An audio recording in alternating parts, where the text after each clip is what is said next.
기도하실 때 회중을 대표해서 신동성 권사님께서 기도하시겠습니다.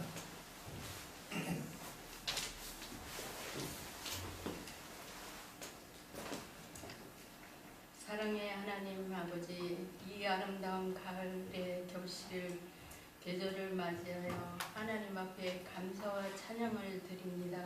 하나님께서 주신 풍요와 은혜를 기억하며 저희들의 삶 속에서 경험하는 모든 복을 감사드립니다.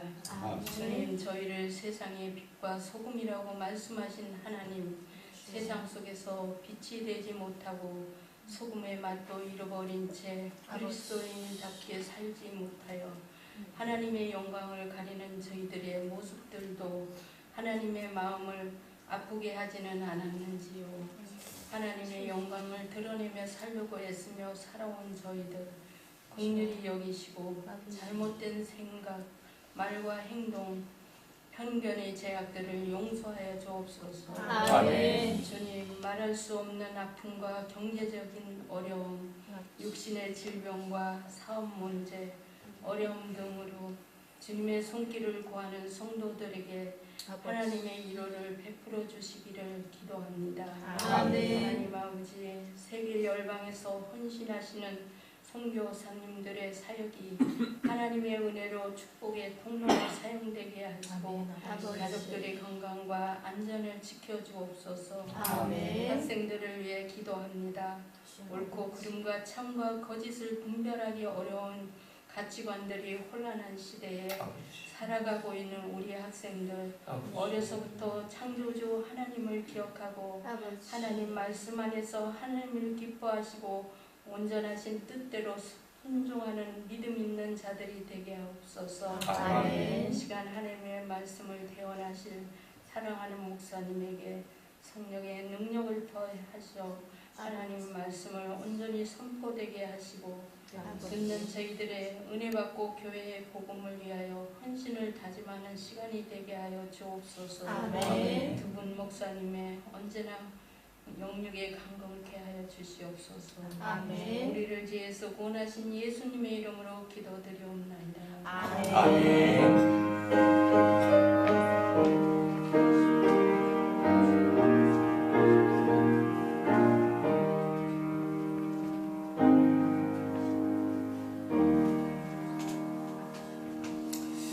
오늘 하나님께서 우리에게 주시는 말씀은 창세기 6장 1절 2절 말씀입니다. 창세기 6장 1절과 2절 말씀 함께 봉독합시다. 시작.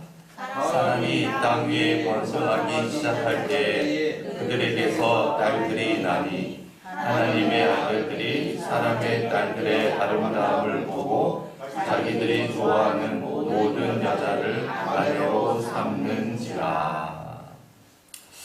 지난 시간 창세기 5장을 통해서 아담의 계보, 아담의 족보를 살펴보았는데 아담 다음에 나와야 할 사람이 아담의 장남인 가인이 아니라 아담의 셋째 아들인 누가 나오죠? 셋이 나오는 걸 보았죠. 아담 다음으로 셋이 아담의 족보로 이어지는 것을 우리가 살펴보았습니다. 창세기 5장은 성경에 등장하는 최초의 체계적인 족보라고 할 수 있어요. 그런데 그 족보가 강조하는 것은 누구든지 몇 년을 살았든 모두 어떻게 되었다는 것이죠? 죽었더라. 그래서 창세기 5장을 죽음을 강조하는 어떤 족보라고 했어요? 죽음의 족보라고 했죠. 창세기 5장은 죽음의 족보예요. 즉 모든 인간이 창세기 4장 26절에 나오는 죽을 수밖에 없는 존재 에노스라고 하는 것이 그 족보를 통해서 증명된 것이라고 할 수가 있습니다.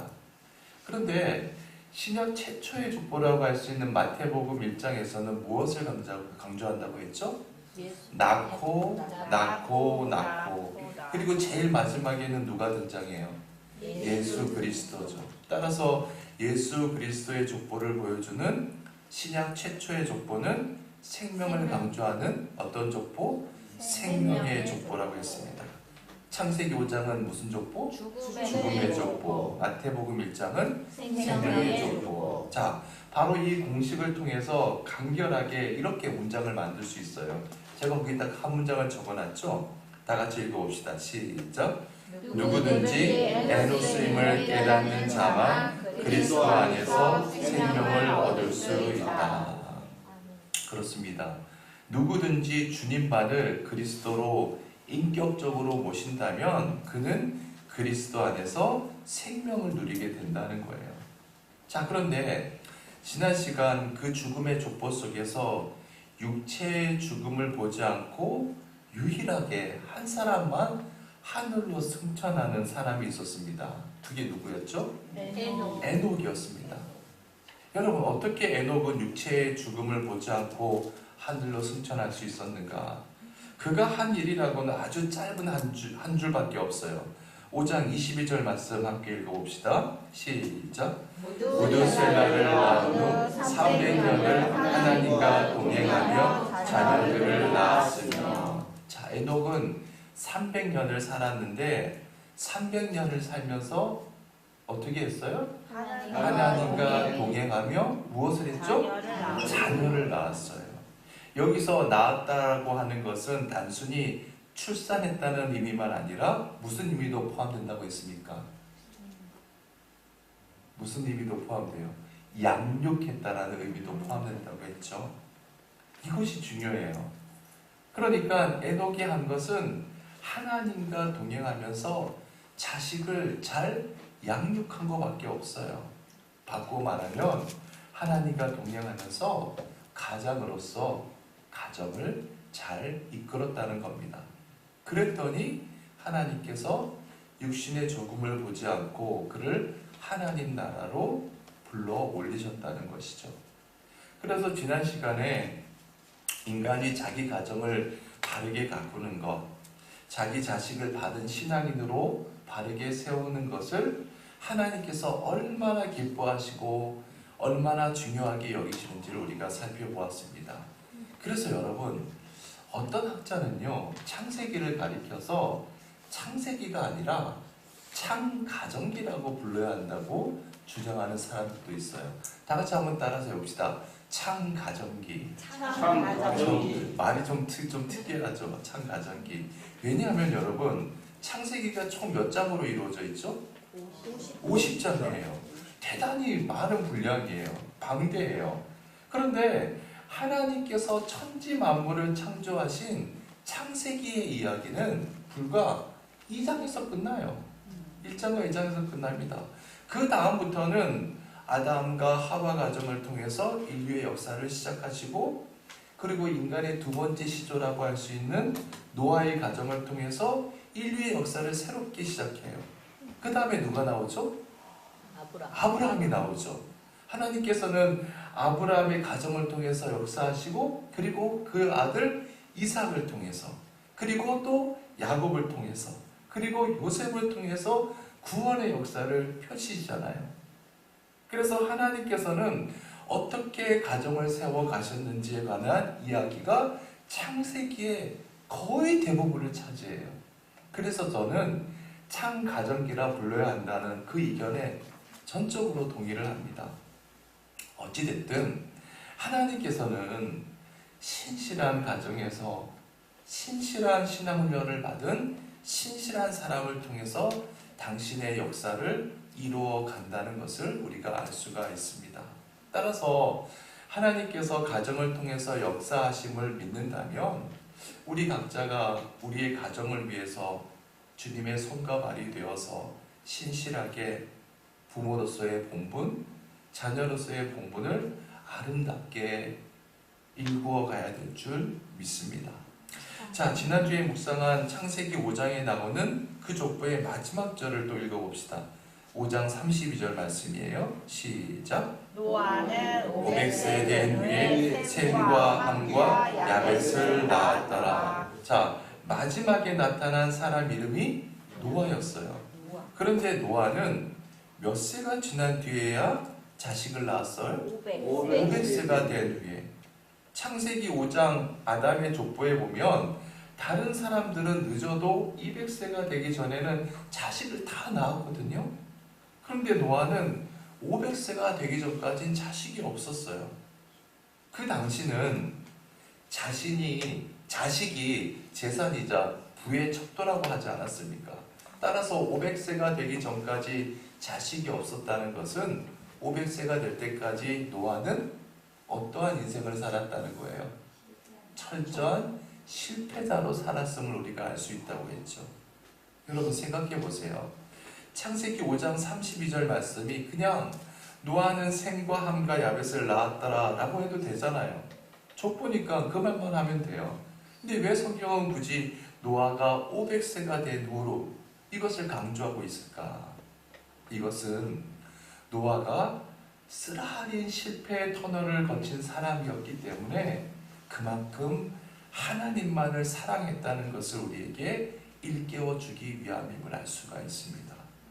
그래서 실패야말로 하나님께서 당신의 사람으로 바르게 세워주시기 위한 하나님의 은혜이자 은총이라는 사실을 우리가 지난 시간에 확인했었죠. 자, 이제부터 보고자 하는 창세기 6장은 인간의 타락의 내용을 먼저 보여주고 있어요. 1절 말씀 봅시다. 1절 다 같이 읽어볼게요. 시작. 사람이 땅 위에 번성하기 시작할 때 그들에게서 딸들이 나니. 자, 사람들이 땅 위에 번성하기 시작하면서 그들에게서 딸들이 나왔다. 자, 그러면 여러분 아들은 안 낳았다는 얘기일까요? 딸만 낳았다는 얘기일까요? 그게 아니죠. 지금 창세기 6장은 인간 타락의 내용을 보여주는데 그 인간의 타락의 한가운데 여자가 자리 잡고 있었다는 것을 보여주고 있습니다. 그러면 여러분 왜 여기서 딸들, 즉 여자를 강조하고 있는 것일까요? 여러분 저를 보세요. 에덴 동산에서 하나님께서 제일 처음 만드신 에덴 동산에서 최초로 범죄한 사람이 누구예요? 누구예요? 예, 하와죠. 여자였습니다. 제일 먼저 여자가 범죄했죠. 하나님께서 먹지 말라고 한 그 금단의 열매를 여자가 먼저 따먹잖아요. 그리고 남자에게 주잖아요. 그런데 창세기 6장에서 인간 타락의 내용을 전하면서 그 타락의 한가운데 또 여자가 있음을 강조하고 있어요. 왜일까요? 왜죠? 그만큼 여자가 정말 중요하다는 겁니다. 여러분 하나님께서 여자를 처음 만드실 때 여자를 디자인한 그 목적, 만드신 목적이 뭐였죠? 2장 18절 말씀 봅시다. 창세기 2장 18절 말씀 시작. 여호와 하나님이 이르시되 사람이 혼자 사는 것이 좋지 아니하니 내가 그를 위하여 돕는 배필을 지으리라 하시니라. 자, 하나님께서 사람이, 여기서 사람은 누구예요? 남자 아담이죠. 아담이 혼자 사는 것이 좋아 보이지 않았어요. 그래서 남자를 어떻게 하는 것으로? 돕는 배필로. 다 같이 돕는 배필. 돕는 네. 여자를 어떤 목적으로 창조하셨다고요? 돕는 배필이에요. 그렇습니다. 남자는요 여자의 도움을 안 받는 것 같아 보여도 실상은 도움을 받아요. 실상은 영향을 받습니다. 여러분 그렇지 않습니까? 그렇다면 여자가 남자를 무엇으로 어떻게 돕느냐에 따라서 한 가정이, 한 공동체가, 또한 한 나라가 흥할 수도 있고 쇠할 수도 있다는 겁니다. 그래서 첫 번째 범죄 현장에 있었던 여자를 창세기 6장에서도 똑같은 패턴으로 한 번 더 대입시켜서 우리에게 경각심을 일깨워주고 있는 것이죠. 여러분 지혜의 책이 성경에서 어떤 책입니까? 잠언이죠. 잠언서를 지혜의 책이라고 하는데 잠언서 마지막 장, 마지막 결론이 어떻게 끝나는지 보십시다. 잠언서 31장 30절 말씀만 먼저 읽어볼게요. 30절 시작. 고운 것도 거짓되고 아름다운 것도 헛되나 오직 여호와를 경외하는 여자는 칭찬을 받을 것이라. 자, 잠언서를 기록한 이 성경 기자가 총 31장으로 이루어져 있는 지혜를 담은 잠언을 다 기록하면서 마지막 결론을 특이하게도 여자 이야기로 끝맺음을 하고 있어요. 여기 보세요. 고운 것도 거짓되고 아름다운 것도 헛되나. 여러분, 고운 것은 그냥 고운 거 아닙니까? 그런데 왜 고운 것이 거짓되는가요? 아름다운 것도 그냥 아름다운 거 아닙니까? 그래서 대부분의 여자들은 아름다움을 추구하잖아요. 그런데 왜 아름다운 것이 헛되다는 걸까요? 여러분, 영원하지 않은 것은 실상은 고운 것처럼 보이고 고운 것 같지만 그 순간 한순간의 상황일 뿐이라는 거예요. 그래서 아무리 고운 것도 시간이 지나면 그 고운 것 언젠가는 다 더러워집니다. 미워집니다. 또한 아무리 아름답게 보이는 것도 세월이 지나면 추하게 변해요. 그렇지 않습니까? 그래서 이 세상에서는 영원히 고운 것도 없고 영원히 아름다운 것은 있을 수가 없어요. 따라서 세상에서 고운 것, 아름다운 것을 목적으로 하면 그것은 반드시 허물어지는 것이기 때문에 결국에는 거짓되고 헛될 수밖에 없다는 것이죠. 그것을 깨닫는 여자만 여호와를 바르게 경외할 수 있다는 거예요.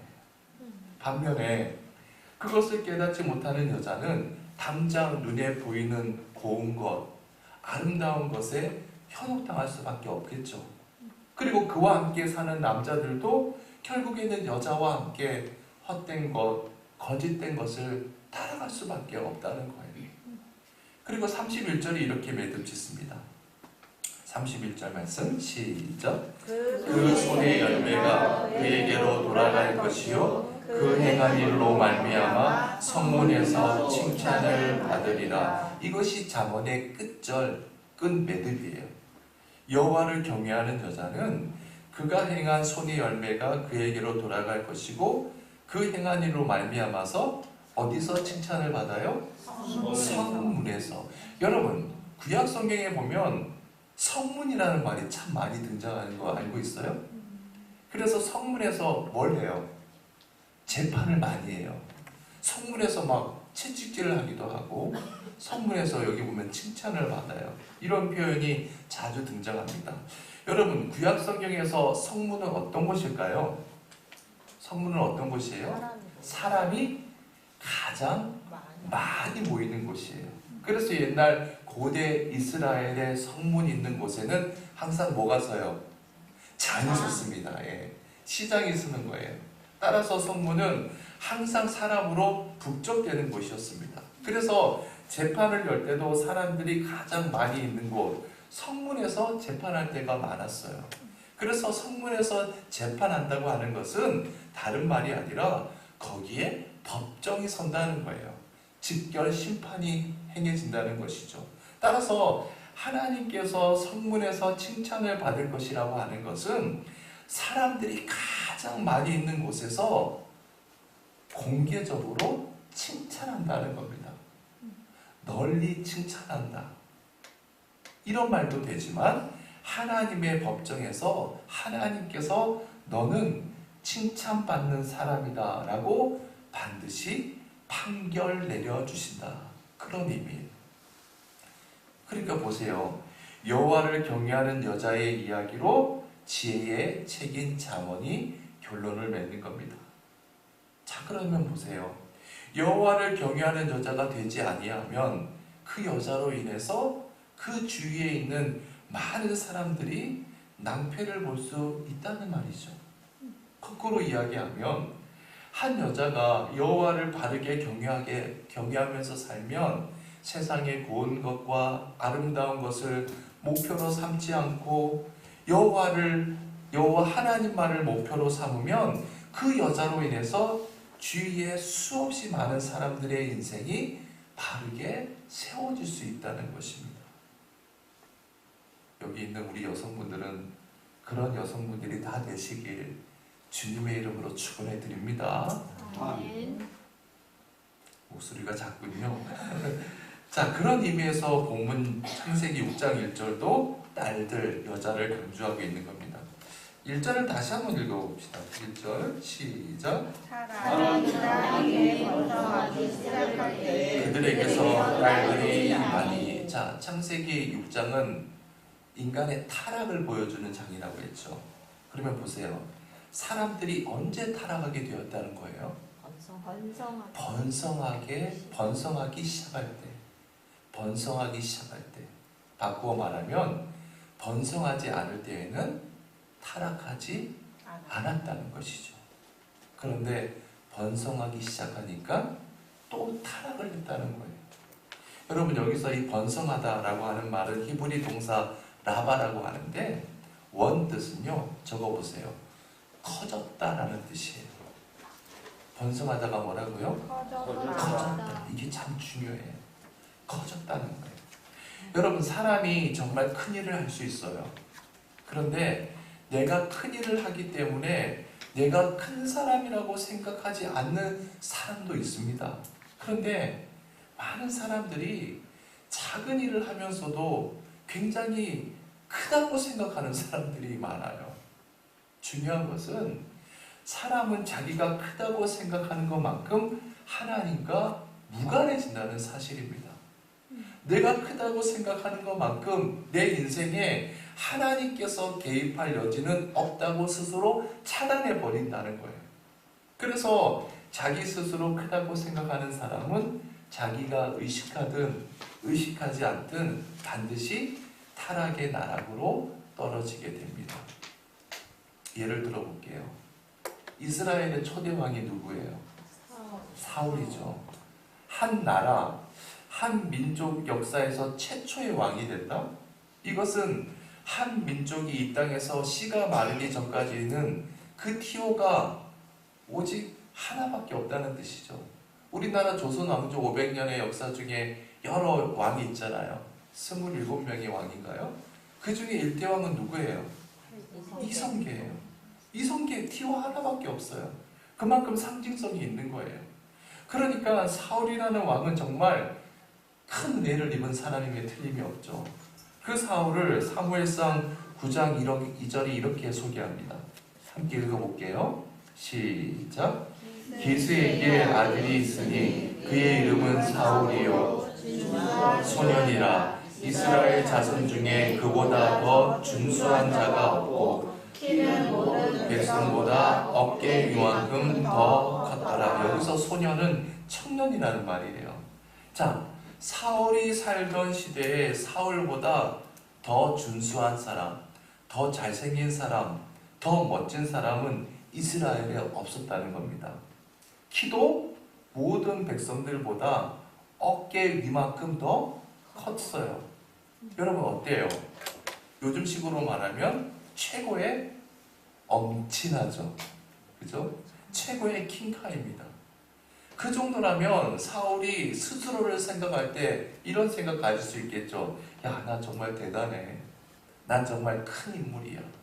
라고 생각할 수도 있습니다. 그런데 그 사울을 향해서 하나님의 계시를 받은 사무엘이 하나님께서 사울을 이스라엘의 초대 왕, 초대 임금으로 기름을 부으라고 이야기를 사울에게 했는데 그 이야기를 듣는 순간 사울이 뭐라고 하는지 사무엘상 9장 21절 말씀 읽어봅시다. 시작. 사울이 대답하여 이르되 나는 이스라엘 지파의 가장 작은 베냐민 사람이 아니니까. 또 나의 가족은 베냐민 지파 모든 가족 중에 가장 미약하지 아니하니까 당신이 어찌하여 내게 이같이 말씀하니까 하니. 자, 사울이 사무엘을 향해서 너가 이제 이스라엘의 초대 왕이다 라고 이야기를 하는데 사울이 감사합니다. 그러실 줄 알았습니다. 이렇게 답변했나요? 아니에요. 선지자님, 저는 이스라엘 사람 중에서 가장 작은 사람입니다. 그런데 어떻게 그렇게 말도 안 되는 이야기를 하십니까? 사울은 누가 보아도 가장 준수하고 큰 사람이었어요. 하지만 하나님 앞에서 자기를 어떻게 여겼죠? 가장 작은 자로 여긴 거예요. 자, 그런데 그가 왕이 되고 나서 어떻게 됐습니까? 사울이 왕이 되자 그의 왕국이 번성해졌습니다. 그의 군대가 번성해졌어요. 그의 국고가 번성해졌습니다. 그러면서 사울 왕의 권력이 하늘을 찌를 만큼 커졌어요.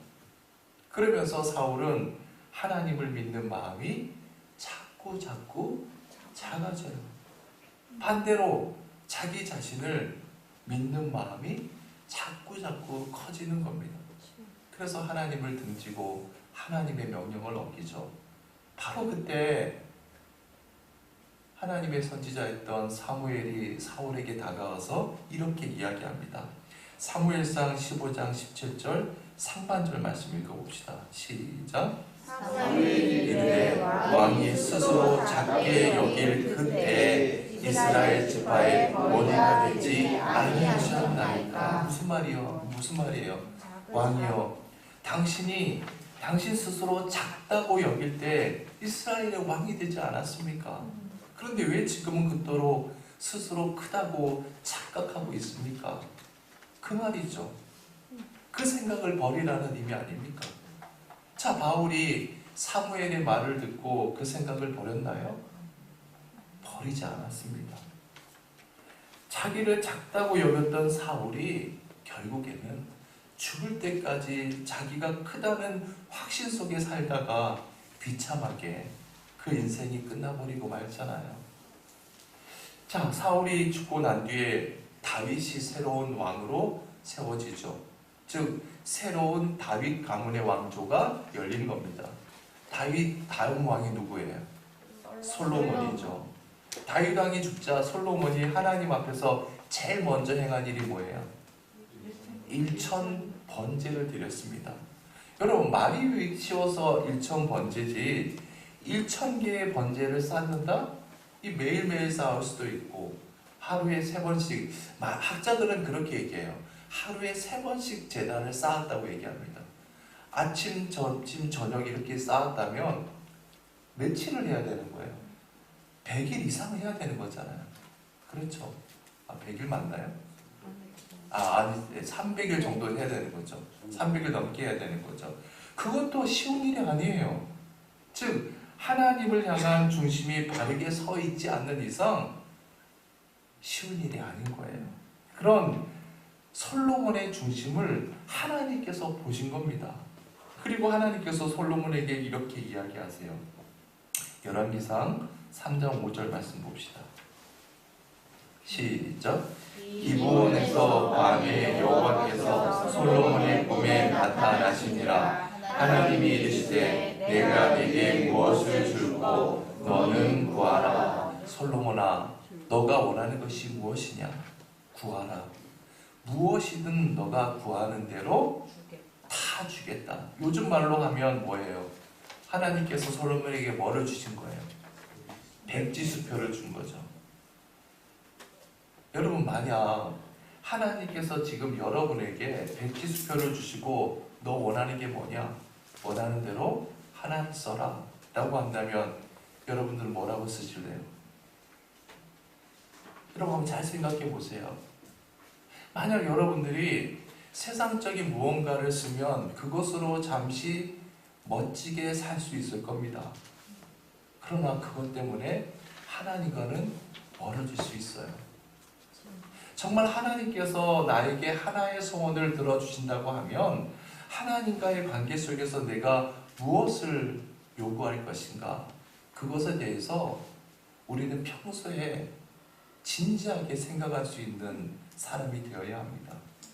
자, 솔로몬에게 하나님께서 백지수표를 주셨을 때 솔로몬이 뭐라고 말하는지 열왕기상 3장 7절에서 9절 읽어봅시다. 시작. 나의 하나님 여호와여, 주께서 종으로 종의 아버지 다윗을 대신하여 왕이 되게 하셨사오나 종은 작은 아이라 출입할 줄 알지 못하고 주께서 택하신 백성 가운데 있나이다. 그들은 큰 백성이라 수요가 많아서 셀 수도 없고 기록할 수도 없사오니 누가 주의 이 많은 백성을 재판할 수 있사오리까. 듣는 마음을 종에게 주사 주의 백성을 재판하여 선악을 분별하게 하옵소서. 자, 하나님께서 지금 백지수표를 주시면서 너 원하는 대로 쓰라고 했는데 솔로몬이 고백한 첫 내용이 뭐예요? 하나님, 저는 작은 아이입니다. 저는 작은 아이입니다. 작은 아이라는 게 뭐예요? 어린 아이라는 얘기죠. 하나님, 저는 스스로 문에 들어갔다 나갔다 출입조차 제대로 못하는 어린아이에 불과합니다. 그런데 내가 다스려야 할 백성은 수도 없이 많습니다. 이 백성을 바르게 재판하고 선악을 분별할 수 있는 지혜를 저에게 주십시오. 여러분 보세요. 솔로몬은 세상의 것을 구하지 않았습니다.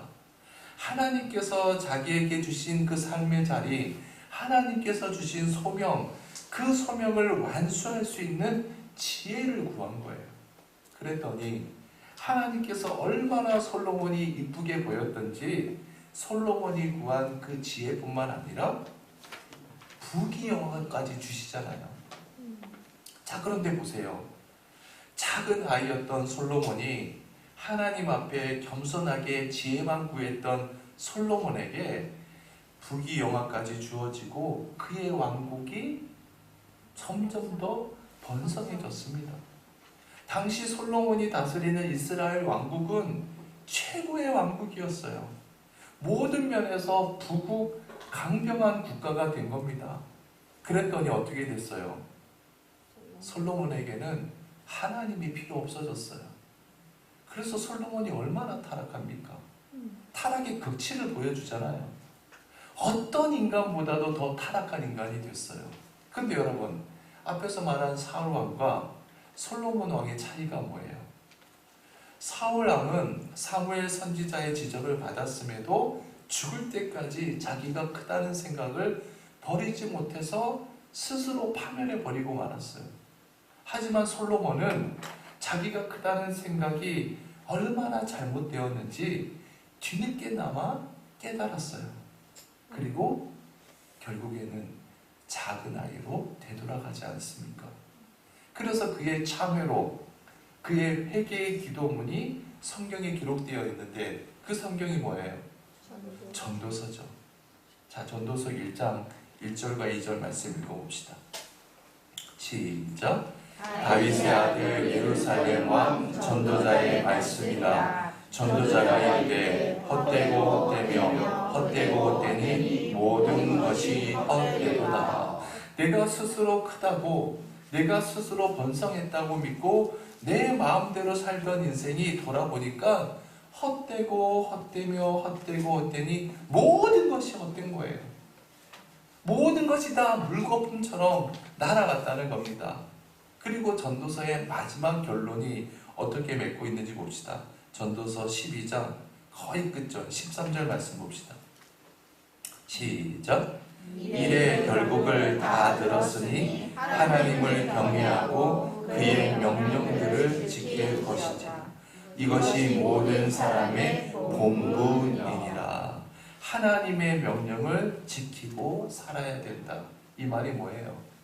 하나님 앞에서 너가 하나님보다 크다고 절대로 착각해서는 안 된다. 하나님 앞에서는 언제든 어떠한 상황에서든 그분의 말씀을 듣는 어린아이로 살아야 된다. 이 말이죠.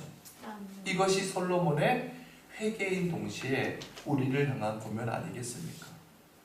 여러분 10년 전에 비해서 5년 전에 비해서 1년 전에 비해서 여러분 얼마만큼 커졌습니까? 여러분의 사업이 좀 커졌습니까? 일터가 커졌나요? 여러분의 명성이 더 높아졌나요? 직책이 높아졌나요? 그 자체로 축복이죠. 참 좋은 일입니다. 기쁜 일이죠. 그러나 그 자체를 목적으로 삼고 그 자체만으로 만족한다면 나는 지금 영적 위기에 처해 있다는 사실을 반드시 기억해야 합니다. 내가 세상에서 커지는 만큼 그 자체가 영적 위기일 수 있다는 것을 깨닫는 사람만 그것을 새로운 영적 도약을 위한 발판으로 삼을 수가 있는 것이죠. 자, 본문 2절 말씀이에요. 하나님의 아들들이 사람의 딸들의 아름다움을 어떻게 해요? 보고에 공표를 쳐보세요.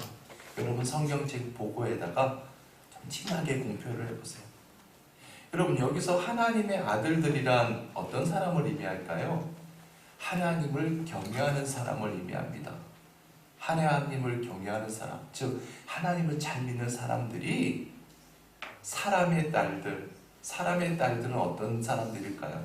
하나님을 경외하지 않는 사람들의 딸을 의미하죠. 하나님을 잘 안 믿는 불신자들을 의미하는 거예요. 그러니까 하나님을 믿는다는 사람들이 하나님을 믿지 않는 여자들의 아름다움을 지금 보는 겁니다. 여기서 이 보다라고 하는 말, 보고, 이 말이 중요해요. 히브리 동사로 라아라고 하는데 그냥 스치듯이 대충 본다는 말이 아니라 적어보세요. 조사한다. 그리고 주도 면밀하게 주시한다라는 뜻이에요. 조사한다, 주도 면밀하게 주시한다. 보다, 라의 뜻이 뭐라고요? 조사한다, 주도 면밀하게 주시한다. 그러니까 하나님을 믿는다는 사람들, 남자들이 세상에서 육체적인 아름다움만을 추구하는 여자들에게 시선을 집중하고 있다는 것이죠.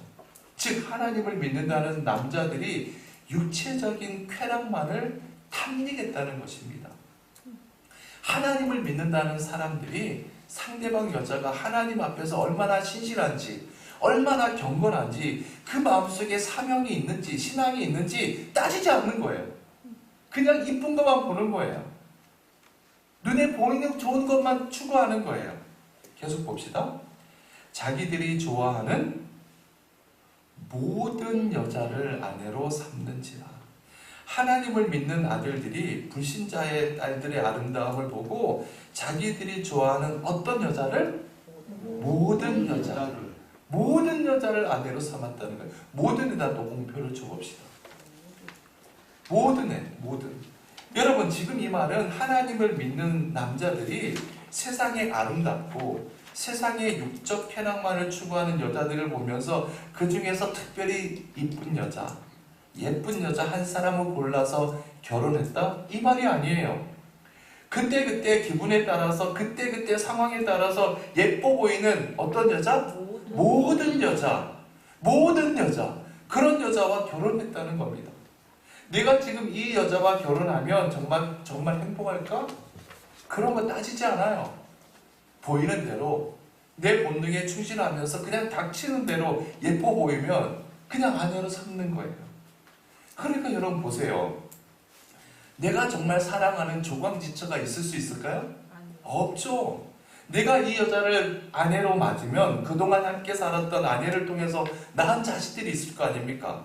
그러면 지금 내가 결혼해서 지금 결혼한 아내를 통해서 낳은 자식들, 그럼 서로 어떤 관계가 돼요? 이복 사이가 될 텐데 그 이복 자식들 사이에서 앞으로 어떤 문제가 생길지 아무런 생각이 없는 거예요. 그냥 좋으면 그 여자들과 무조건 결혼했다는 겁니다.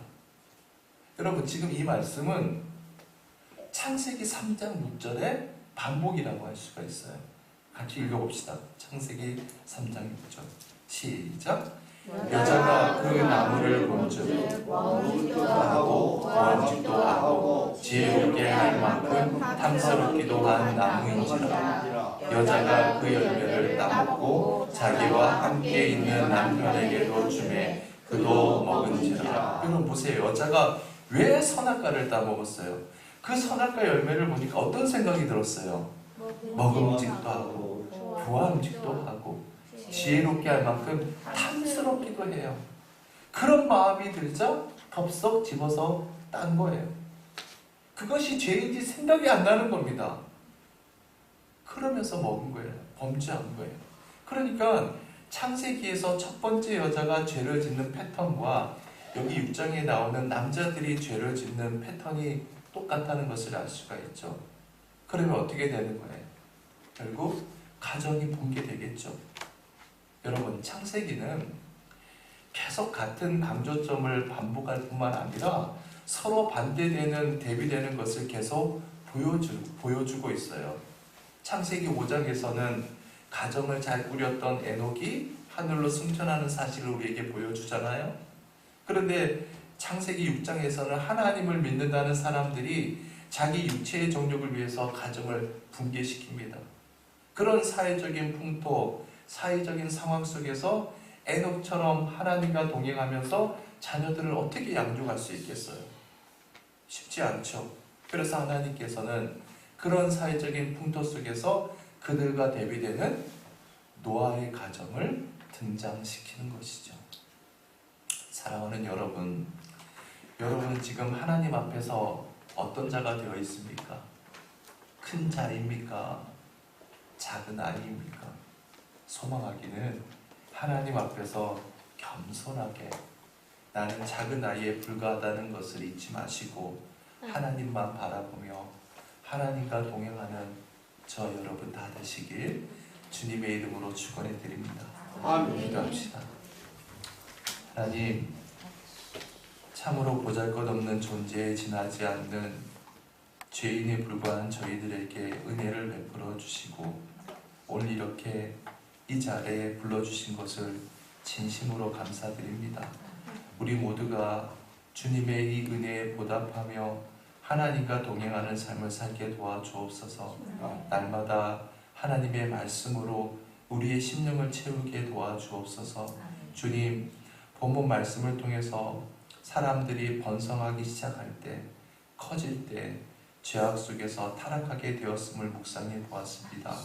주님, 소망하기는 하나님 앞에서 우리는 작고 연약하고 미미한 존재임을 잊지 않게 도와주옵소서. 그러한 겸손한 마음으로 살아갈 때 하나님의 뜻을 헤아릴 수 있고 범죄의 자리에 서지 않는다는 사실을 절대로 잊지 않도록 인도하여 주옵소서. 예수님의 이름으로 기도드립니다. 아멘. 우리 결단의 찬양 212장 함께 부르겠습니다.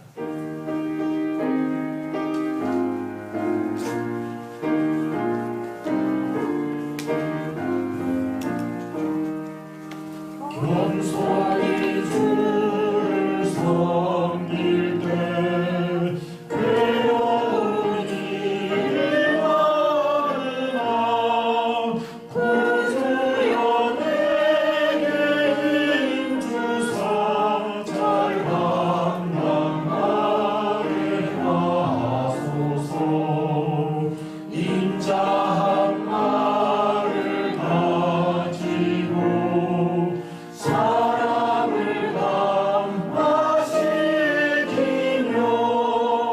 갈 길을 잃은 우리를 잘 인도하게 하소서. 구주의 귀한 인내를 깨달아 알게 하시고 굳건한 믿음 주셔서 늘 승리하게 하소서.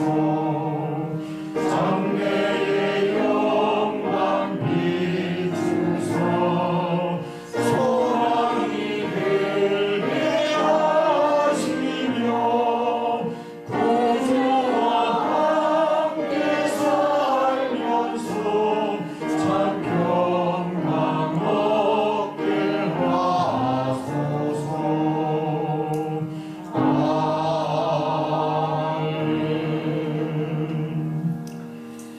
하늘에 계신 우리 아버지여, 이름이 거룩히 여김을 받으시오며 나라의 임하옵시며 뜻이 하늘에서 이룬 것 같이 땅에서도 이루어지이다.